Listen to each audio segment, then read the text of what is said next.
আগে গোসল করব, তারপর খাব বলেই আমি পুকুরে গেলাম।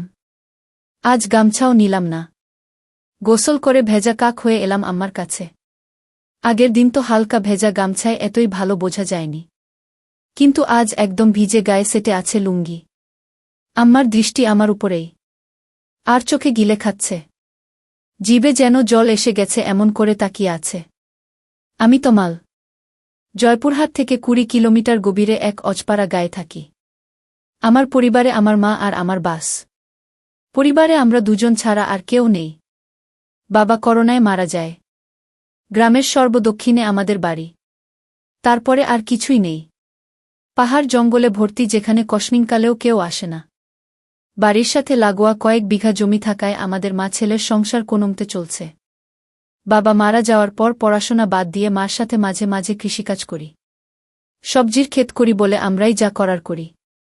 আর আমি একটা কাপড়ের দোকান চালাই। তো দুজনের সংসার বেশ চলছে। আমার বয়স ১৯ আর আম্মার ৩৬। ১৬ বছরে বিয়ে হয়ে ১ বছর পরেই আমি পৃথিবীতে আসি। আম্মার গায়ের রং প্রচণ্ড ফর্সা। শুনেছি নানিও নাকি ফর্সা ছিল, তাই আম্মার এমন। আম্মার শরীরের রঙের মতোই অপরূপ সুন্দরী তিনি। এমন চেহারার রূপসী নারী আর নেই আমাদের গ্রামে। কেউ বলবে না তার ১৯ বছরের সন্তান আছে। ২৪-২৫ বছর বয়সী বিবাহিতা নারীর মতো একদম। আম্মার সাথে আমার মনের প্রচণ্ড মিল। আমায় ভীষণ ভালোবাসে আম্মা। কখনো একটু বকাও দেয়নি জীবনে। বলে আমি তার সব কিছু। যাই হোক, আসল ঘটনায় আসি। আম্মাকে নিয়ে কখনো আমার মনে খারাপ চিন্তা ছিল না। সাধারণ মা ছেলের মতোই। তবে বয়সের সাথে সাথে নিজের বয়সের চেয়ে বড় মেয়ে ও মহিলা দেখে মনে সুপ্ত বাসনা তৈরি হতে থাকে। স্কুলে পড়ার সময় কখনো ক্লাসের মেয়েদের দেখতাম না। ম্যাডাম বা আন্টিদের প্রতি নজর যেত সবসময়। আর এখন এটা আরও বেড়ে গেছে। ১৯ বছরে অনেকেই বিয়ে করে, কিন্তু আমার এখনো হয়নি। তার উপর কাপড় বিক্রি করি। দোকানে মহিলাদের পোশাকই বেশি। খুব কষ্টে তাদের সামনে নিজেকে সামলাই। আর তার উপর গ্রামের একমাত্র কাপড়ের দোকান আমার বলে সবাই এখানেই আসে কেনাকাটা করতে। গ্রামের এমন কোনো মহিলা বা মেয়ে নেই যাদের ওই কাপড়ের সাইজ আমি জানি না। ভাগ্য ভালো হলে প্রায় মাপ নিতে গিয়ে কৌশলে হাত বুলিয়ে মনের আশ মিটাই। এমন করে আরও বেশি খালা কাকিদের প্রতি আগ্রহ বাড়ছে। এমন করেই যে একদিন আমার জীবনের মোড় ঘুরবে তা কখনো কল্পনাও করিনি। হঠাৎ একরাতে স্বপ্নদোষ হল। মা ছেলে দুজন মানুষ, তাই একটা ঘর দিয়েই চলছি আমরা। আম্মা আমার বিপরীত পাশে একটা খাটে ঘুমায়। আমাদের মাঝে চাদরের বেড়া দেয়া। তো উঠে বসে দেখি বিছানা একদম তলিয়ে গেছে ভিজে। লুঙ্গির শুকনো অংশ দিয়ে বিছানায় ভেজাটুকু কোনোমতে মুছে টয়লেটে গেলাম। টয়লেট শেষে ঘরে ঢুকতেই হঠাৎ চোখটা আম্মার দিকে গেল। আর চোখ আটকে গেল সেদিকে।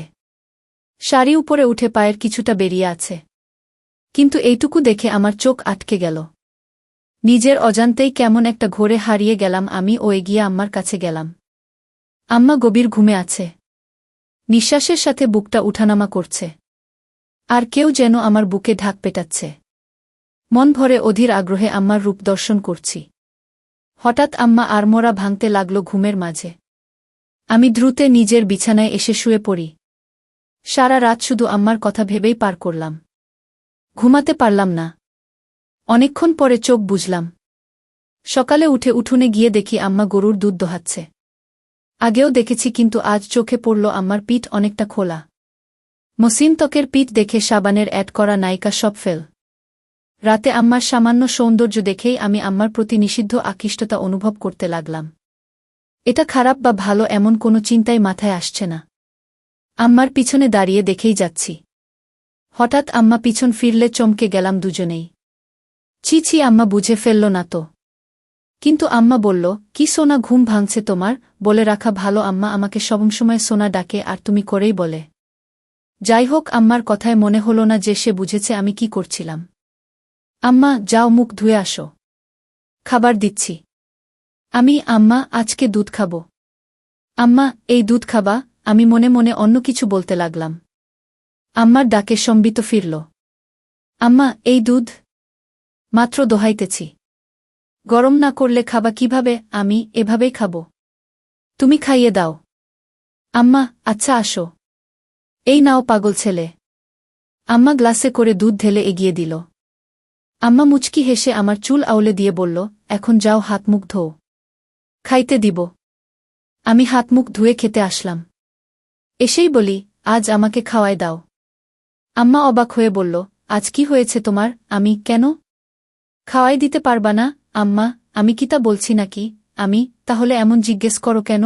আম্মা, আচ্ছা বাবা, রাগ করো না, আসো খাওয়াই দেই। আম্মা খাইয়ে দিচ্ছে এমন সময় বললাম, আচ্ছা আম্মা, তুমি আমাকে ভালোবাসো? আমার এমন প্রশ্ন শুনে আম্মা এক প্রকার ভয় পেয়ে বলল, কি হয়েছে তোমার? আজকে এমন কেন করতেছ? শরীর খারাপ নাকি? বলে আম্মা আমায় কপালে গালে ছুঁয়ে দেখতে লাগল জ্বর আছে কিনা। আমি, আরে কিছু হয়নি, জিজ্ঞেস করতে মন চাইল। আম্মা, তুমি ছাড়া আমার জীবনে আর কেউ আছে নাকি? তোমাকে নিয়েই আমার সব, আমার প্রাণ তুমি। নিজের জীবন থেকেও তোমায় বেশি ভালোবাসি সোনা। কিন্তু হঠাৎ এসব কেন জানতে চাইতেছ? আমি, আম্মা, তুমি আব্বা মারা যাওয়ার পর থেকে আর আগের মতো নাই। সাজো না, নতুন কিছু পরো না। আমার এইসব ভালো লাগে না। আম্মা নিরাশ হয়ে বলল, বাবারে, স্বামী মারা গেলে কোনো নারীর অস্তিত্ব থাকে না। তুমি আমার জীবনে আছো দেখে বেঁচে আছি, নইলে কবেই মরে যেতাম। আমি বাবাকে ভীষণ ভালোবাসতে, তাই না আম্মা? সব স্ত্রী তার স্বামীকে ভালোবাসে, আমিও বাসতাম। আমি, কিন্তু আমাকে বাসনা তার প্রমাণ দিয়েই দিলে। আমার পছন্দ তুমি সেজেগুজে থাকো, কিন্তু তুমি তা করো না। আমায় ভালোবাসলে এমন করতে না। তুমি খুশি থাকো, তা চাই আমি। তুমি একটা বিয়ে করো, আবার সুখের সংসার করো, তাহলে জীবনটা ভালো কাটবে। কেন এসব বললাম নিজেও জানি না, মনে এলো আর বলে দিলাম। আমার কথা শেষ হতে না হতেই ঠাস করে একটা চড় পড়ল আমার গালে। আমি ব্যথার চেয়ে অবাক হয়েছি। আমার জ্ঞান হবার পর কখনো আমাকে কেউ মারেনি। মার দূরে থাক, কখনো চোখ রাঙিয়ে কথাও বলে না। কিন্তু আজ এতই রাগ হলো যে মার খেলাম। আম্মার চোখ লাল হয়ে আছে। কাঁদতে কাঁদতে বলল, নিজের বাবা মরে গেছে বলে মাকে অন্যের বিছানায় দিতে চাও? বোঝা হয়ে গেছি আমি, তাই না? আমাকে খাওয়াতে পড়াতে কষ্ট হচ্ছে। আমি চলে যাব, চিন্তা করো না। বলেই উঠে চলে গেল আম্মা ও নিজের বিছানায় শুয়ে কাঁদতে লাগল। আমি উঠে তার কাছে গিয়ে হাজারো বার বোঝানোর চেষ্টা করলাম, কিন্তু আমার কোনো কথাই শুনল না। আম্মা, এখন আমার চোখের সামনে থেকে যাও। আমি আম্মার কথায় ভয় পেয়ে যাই। বের হয়ে যাই দোকানের উদ্দেশ্যে। রাতেও কথা বলল না, যে যার মতো শুয়ে পড়ি। হঠাৎ ঘুমের মধ্যে গালে নরম ছোঁয়া পেয়ে উঠে পড়ি। দেখি আম্মা আমার সামনে বিছানায় বসে। উঠে আমি সামনে বসতেই আম্মা চোখ জ্বলজ্বলে করে আমার গালে হাত বুলিয়ে বলল, ব্যথা করছে তাই না? আমাকে মা করে দাও আম্মা। আর কখনো বলবো না এসব। তুমি আমার কাছে মোটেও বোঝা না।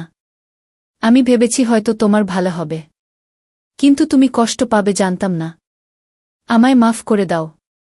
আম্মার সাথে সাথে আমায় বুকে টেনে নিল ও বলল, সোনারে, আমি তোমায় ভীষণ ভালোবাসি। তোমায় ছেড়ে কারো সংসারে গিয়ে নিজের সুখ চাই না। তোমার বাবার পরে তুমিই আমার একমাত্র সম্বল। আর কখনো এমন বলো না সোনা। আমি আর কখনো বলবো না আম্মা। আমার উপর আর রাগ করে থেকো না। এবার মনের কষ্ট ও ভয় দূর হলে আমি মার সৌন্দর্যের উপর আবার আকৃষ্ট হলাম। পরদিন বিকালে বাড়ি ফিরেই আমি চমকে উঠলাম। আম্মার পরনে একটা সবুজ শাড়ি আর হলুদ ব্লাউজ পরায় চমৎকার মানিয়েছে। একদম সরষি ললনা লাগছে। আমায় দেখে মুচকি হেসে বলল, এখন ঠিক আছে তো? তুমি সত্যি আমার জন্য নতুন শাড়ি পরেছ আম্মা? নইলে কি অন্য কেউ আছে আমার? আমি খুশিতে আম্মাকে জড়িয়ে ধরি। আম্মাও সাড়া দিল। আম্মা, তুমি আমার জান। তোমার খুশি আমার খুশি। তুমি নতুন নতুন সাজবে, তা আমার খুব ভালো লাগে। আম্মা, বুঝেছি। তোমাকে এখন সুন্দরী একটা মেয়ে দেখে বিয়ে দিতে হবে। আমি আর কখনো বিয়ের কথা আনবে না। আম্মা, সে কি? বিয়ে কেন করবে না? আমি শুধু তোমায় নিয়েই থাকব। আম্মা, আরে পাগল, আমি তো থাকবই। বিয়ে করতে তাতে সমস্যা কোথায়? আমার আর তোমার মাঝে অন্য কেউ আসতে পারবে না। আমি চাই না আমাদের মাঝে কেউ আসুক। আর কখনো বিয়ের কথা বলবে না। তুমি ছাড়া আর কাউকে নিয়ে আমি সংসার করতে চাই না। আম্মা আমার কথা মা ছেলের মমতাময় ভাব বুঝেছে। কিন্তু তা ছাপিয়েও যে আমি তার মন প্রাণ সব পাওয়াটা ভাবছি তা তো সে জানে না। আম্মা, আচ্ছা বাবা, আর বলবো না। আম্মা কিছুক্ষণ আমায় চেয়ে দেখল ও বলল, আচ্ছা যাই হোক। বললে না তো আমায় কেমন লাগছে? আমি একদম পরী লাগছে। তোমার মতো সুন্দরী এই দুনিয়ায় কেউ নেই। আম্মা লজ্জা পেয়ে বলল, আহ দুষ্টু, খালি মজা করো। আমি সত্যি বলছি, আমি। বিশ্বাস করো। আম্মা, আচ্ছা আচ্ছা হয়েছে। এখন যাও গোসল করে আসো। আমি পুকুরে গেলাম গোসল করতে। বাড়িতেই পুকুর আমাদের ঘরের পাশে। আমি গোসল করে গা মুছে সেই হালকা ভেজা গামছা পরেই এসে আম্মার সামনে দাঁড়িয়ে বললাম, ভিতর থেকে লুঙ্গি এনে দাও না আম্মা। হঠাৎ আম্মার চোখ খেয়াল করলাম আমার গামছার দিকে। নিচে তাকিয়ে দেখি আমার ওটা স্পষ্ট আকার বোঝা যাচ্ছে। তার মানে কি আম্মা তাই দেখছিল? আমি মেলাতে পারলাম না। সেদিন রাতে হঠাৎ ঘুম ভাঙল একটা অদ্ভুত শব্দে। উঠে ভাবলাম আম্মার কাছে দেখি।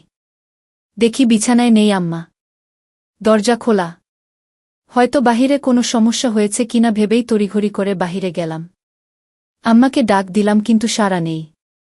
হঠাৎ একটা শব্দ এলো গোসলখানা থেকে। পুকুরে গোসল করে আম্মা। তবে মাঝে মাঝে গোসলখানায়ও করে। তাই সেখানে এগিয়ে গেলাম দেখতে শব্দ খুঁজে। এগিয়ে যেতেই শব্দ বাড়ছে। হঠাৎ শব্দটা কেমন অদ্ভুত হলো। বুঝতে পারছি না এমন শব্দ কিসের জন্য করছে আম্মা। এগিয়ে গোসলখানার কাছাকাছি যেতেই পর্দার ফাঁকে যা দেখতে পেলাম তা আম্মার প্রতি আমার ধারণাই পাল্টে দিল। গোসলখানার দরজা নেই। পর্দা লাগানো বলে সব দেখছি কিন্তু আম্মা জানেই না। আম্মা টিউবওয়েলের চোখা অংশের উপর বসে আজব কাজ করছে। শাড়ি পরা বলে তা দেখা যাচ্ছে না। কিন্তু বোঝা যাচ্ছে। কাজ সেরে আম্মা টিউবওয়েল থেকে নেমে গেলে আমি চুপি পায়ে ঘরে এসে শুয়ে পড়ি। চোখ বুজে হালকা খুলে দরজায় নজর রাখি ঘুমের ভান করে, আর লুঙ্গি তুলে রাখি যেন দেখা না গেলেও আম্মার কৌতূহল বাড়ে। আম্মা ঘরে ঢুকল। দরজা আটকেই আমার বিছানার কাছে এসে দাঁড়াল। সে দাঁড়িয়ে থাকায় তার চোখে বাহির থেকে জানালার ফাঁক দিয়ে আসা চাঁদের আলোয় স্পষ্ট দৃষ্টি আমায় গিলে খাচ্ছে। ঘুমের মাঝে আমি আড়মোড়া ভাঙার ভান করলাম। তাতে আম্মা তড়িঘড়ি করে চলে গেল নিজের বিছানায়।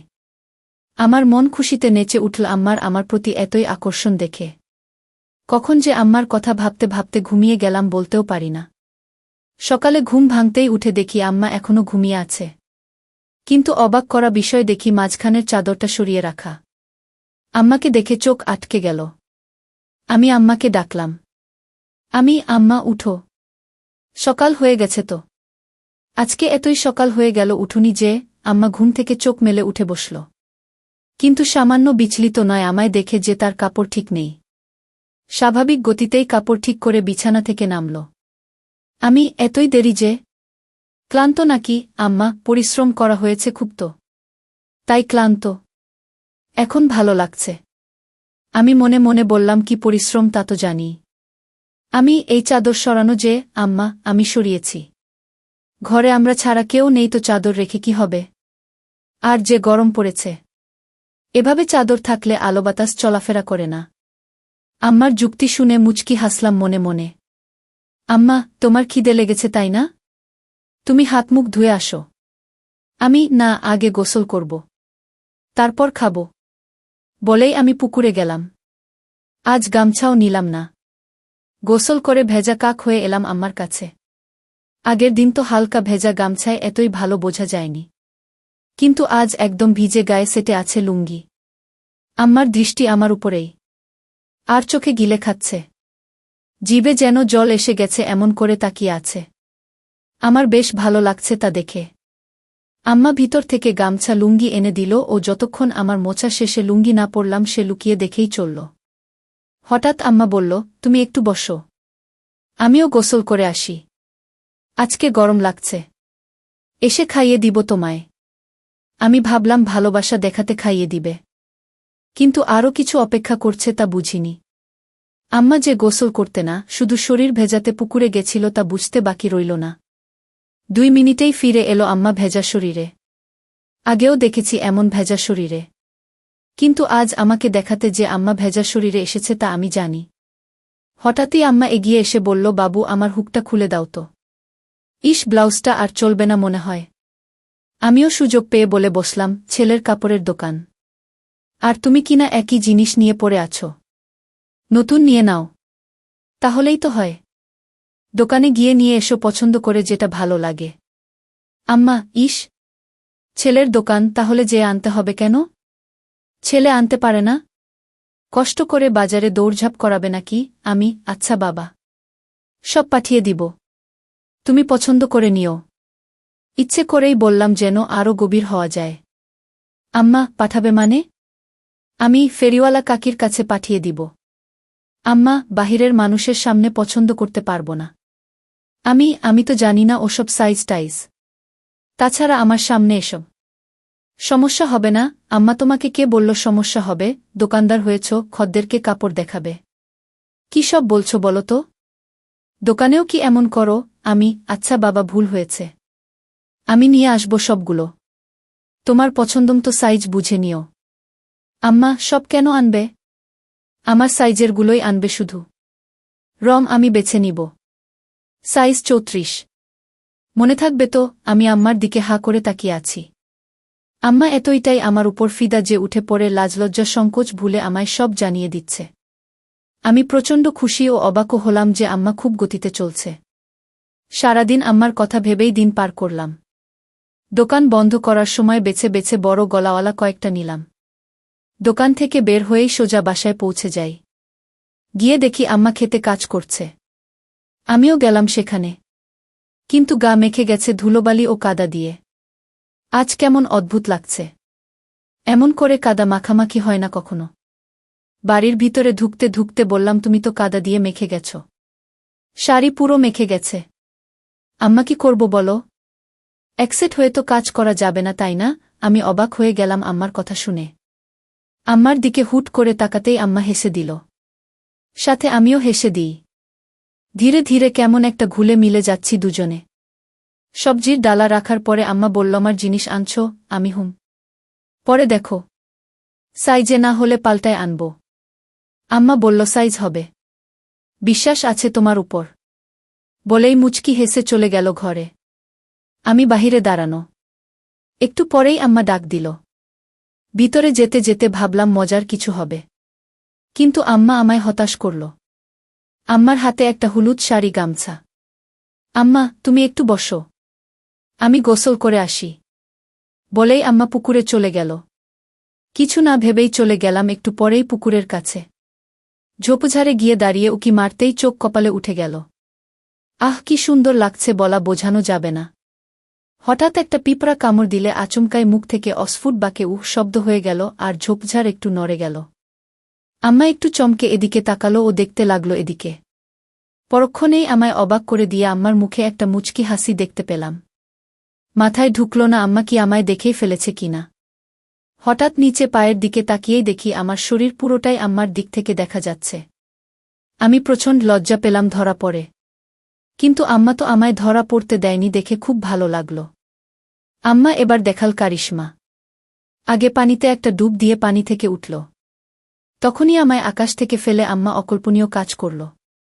ডাঙায় উঠে দাঁড়িয়ে আগে আমার দিকে তাকিয়ে একটা অদ্ভুত মুচকি হাসি দিল। এই প্রথম আমার আম্মার এই রূপ দেখে আমি হতবাক। আমি দ্রুত ঘরের সামনে চলে যাই ও দরজায় বসে থাকি। তখন আম্মা এলো আবার অবাক করে। আমার সামনে এসে দাঁড়িয়ে মুচকি হেসে বলল, খিদে লেগেছে সোনা? আমি, হ্যাঁ আম্মা। তোমার এতই সময় লাগল যে? আম্মা, তুমি জানো না বুঝি? আমি ভ্যাবলার মতো তাকিয়ে আছি আম্মার চোখে। দুজনেই একটু আগের বিষয়টা জানি, কিন্তু কেউ স্বীকার করে এগোতে পারছি না। সময় নিচ্ছি, কিন্তু আম্মার এক ধাপ এগোনো হয়ে গেছে। আমার দিকে এক প্রকার এগিয়ে এসে বলল, কি দেখছ সোনা? আমিও লজ্জা সংকোচ কাটিয়ে বলি, তোমার জন্য এনেছি, ওগুলো পরলে ভালোই লাগবে। আম্মার মুখে মারাত্মক একটা হাসি এনে বলল, কেন, এগুলোই ভালো লাগে না আমায়? আমি, ভালো লাগে, কিন্তু আমি যা এনেছি তা এর চেয়েও সুন্দর। মানাবে? আম্মা, বেশ নজর রাখছ দেখছি আম্মার উপর। আম্মা আমায় সুযোগ দিচ্ছে। আমি তা ভেস্তে দিলাম না। বললাম, আমার খদ্দের তুমি। কোনোটাই কেমন লাগবে তা আমার দেখা দায়িত্ব। আম্মা চোখ পাকিয়ে বলল, তাই? তাহলে তো গ্রামের সব মেয়ে মহিলার দিকে দেখা হয়ে গেছে। আমি হকচকিয়ে গেলাম। কথা সত্যি, কিন্তু বুঝলাম আম্মার খানিকটা জ্বলন হচ্ছে। তাই আরেকটু জ্বালাতে বললাম, সবাইকে কি আর দেখব? যার জন্য সাধারণ ভাবনায় যা দেখা লাগে তাই দেখি। টাকা দেয় ভালো জিনিস দিতে। বুঝে শুনে ভালোটাই দিই। আমিও কি সবার কাতারে পড়ি? আমাকেও কি টাকা দিতে হবে? আমি মুচকি হেসে বললাম, যদি খদ্দের হয়েই থাকো তাহলে দিবে টাকা। আম্মার অধিকারে নেওয়া পাপ। তুমি কি হিসেবে চাও? ঢিল মেরেছি। এবার ঘুঘু ধরা নিজেই পড়তে চায়। তাই ঢিল নিজেই গায়ে লাগাচ্ছে। আম্মা, তা দেখা যাবে। তুমি বসো। বলেই আম্মা ভেজা শরীর নিয়ে ঘরে চলে গেল। কিন্তু দরজা খোলাই আছে। কখনো এমন করেনি। কিন্তু আজ করেছে। 2 মিনিট পরেই আম্মার হঠাৎ ডাকে ভয় পেলাম। ভাবিনি এতই তাড়াতাড়ি ডাকবে। কারণ এতই তাড়াতাড়ি কাপড় পরা হয় না। তাহলে ডাকল কেন? আমি ভিতরে আসব? আম্মা, হ্যাঁ এসো। আমি মন ফুরফুরে করে এগিয়ে ঘরে ঢুকেই চোখ জ্বর হয়ে গেল। আমার মনে ঝড় উঠে গেল আমার প্রতি এতই সদয় দেখে। আম্মা আমায় নিজে থেকে দেখাচ্ছে বলে গর্বে বুকটা ভরে গেল। আমি আম্মার সামনে গিয়েই তো হয়ে দাঁড়িয়ে আছি। এমন সময় আম্মা গলা কেশে বলল, কি হলো দোকানদার? মাপ ঠিকই তো এনেছ দেখছি। এতই ভালো মাপ কি করে আনলে? আমিও আমার সামনে খদ্দেরদের সাথে যেভাবে কথা বলি সেরকম বললাম, এত বছর ধরে ব্যবসা করি। জানব না আম্মা, অন্যদের তো মাপ নিতে হয়। আমার লাগল না যে তোমার কি অন্যের সাথে যায়? তুমি আমার সামনে সব সময় থাকো। আগাগোড়া সবই তো দেখা আছে।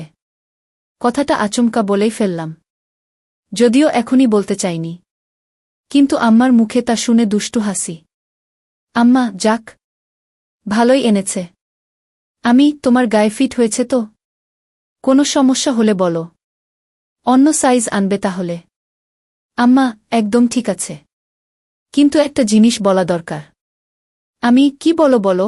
আম্মার উত্তেজনা দেখে আম্মা হেসে দিল মুখে হাত দিয়ে। আমিও সামলে লজ্জা পেয়ে বললাম, কি জিনিস আম্মা? আরে কোনো সমস্যা না। একদম মাপমতন হয়েছে। কিন্তু আমার আরেকটা টাইট পরার ইচ্ছা। মাপো তো তুমি জানোই। তবুও একবার মাপ নিয়ে নাও। আমার প্রতি এতই আহ্বান দেখে মুগ্ধ। আম্মা তার গায়ে ছোঁয়ার সুযোগ করে দিচ্ছে। আমি এতই মুগ্ধ যে তাকিয়েই আছি। আম্মা, তুমি মনে হয় মাপ নিবে না? সরো, কাপড় পরে নেই। আরে না, এই তো নিচ্ছি। এক প্রকার দৌড়ঝাঁপ করে ফিতা এনে আম্মার সামনে দাঁড়ালাম। অন্যদের তো স্বাভাবিকভাবেই মাপ নিই। কিন্তু আম্মার সামনে এসে বুক ধরফর করছে। কোনো পাশ থেকে শুরু করব তাই বুঝতে পারছি না। এতই পাগল হয়েছি যে কিসের জন্য মাপ নিব তাই জিজ্ঞেসই করিনি। আম্মা মুচকি হাসছে আমার কান দেখে। কি হলো, হাসছ কেন? আম্মা, কিসের মাপ নিবে তুমি? জিজ্ঞেস করেছ? ও তাই তো। কিসের? আম্মা, জামা। পাগল ছেলে। তুমি যে দোকান করো কিভাবে জানি না। নাও এই ধরো। বলেই আম্মা হাত দুটো দুদিক ছড়িয়ে দিল। আমি একটু ঝুঁকে পিছন দিয়ে ফিতা এনে বুকের উপর রাখলাম। এখনও টাইট করিনি। আম্মা তাও বলল, আরও টাইট। আম্মার বুকে একটা কাঁপুনি হলো আর মুখে পাগলাটে একটা চাহনি। আমার চাহনি দেখে আম্মা একটু বিরক্ত হয়ে বলল, খদ্দেরদের সাথে এমন আচরণ করো তুমি? একটা মাপ নিতেও এত সময় কেন? যত যাই হোক, তুমি তো আম্মা। আম্মা, তাতে কি হয়েছে? কাজ কাজের জায়গায়। বাহিরে হলে কি এতই স্বাভাবিকভাবে তোমায় বলতে পারতাম?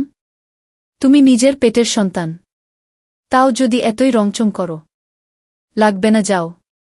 বলেই আম্মা সরে যেতে নিলে আমি হাত ধরে বলি, আচ্ছা এসো। মাপ নিচ্ছি।